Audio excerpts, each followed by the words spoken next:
Sadhana. My name is Guru Fatha Singh and I'm a teacher of Kundalini Yoga. We live in fascinating times. Everything is moving very quickly. East meets west, west meets east, and we have a sense of history people never had before. In this time, we have unprecedented automation, we have unprecedented communication, it's a digital universe, and it holds a lot of promise for us. A lot of good things can happen. Also, it can go bad. It can go bad if we're not very careful. If we do not embrace our humanity. Because watch what's happening. You know, I have some First Nations friends.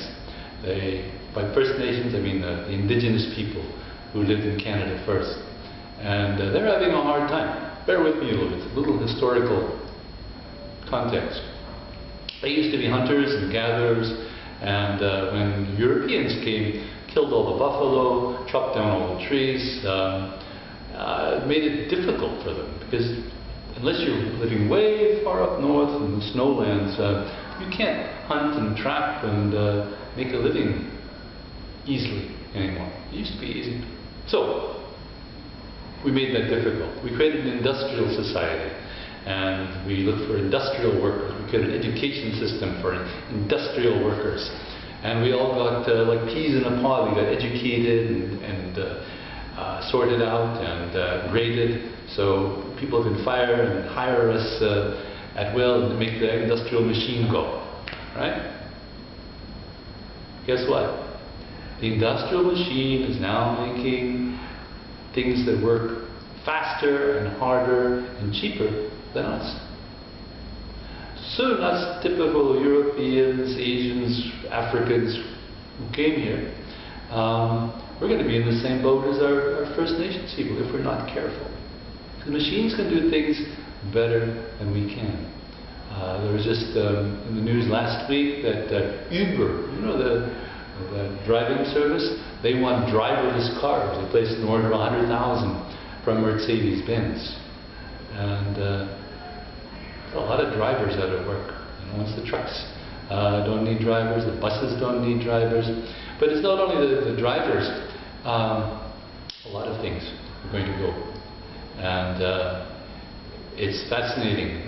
You know, the media, Google, all kinds of media are trying to develop, make these human and make us warm up to a relationship with robotics and with cyber people, androids.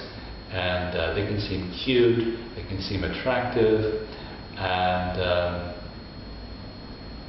let me ask you this question, because they're being cited as our companions, they will have households, they'll help you raise your children, maybe they'll be your best friend. Your best friend? They're going to start off being pretty expensive. Eventually the prices will come down, like any kind of automation.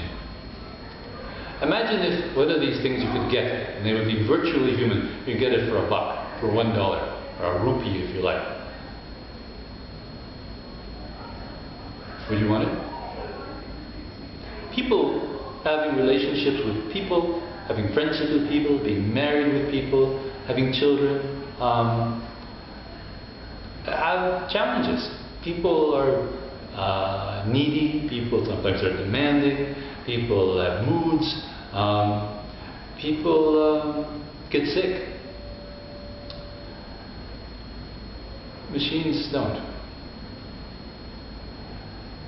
I think as human beings we have a particular, unique capacity to be human, to be less than perfect, to be rambunctious, to think out of the box, to be original. And I want us as people to think very deeply as these machines come more and more into our lives. What makes a person uniquely human?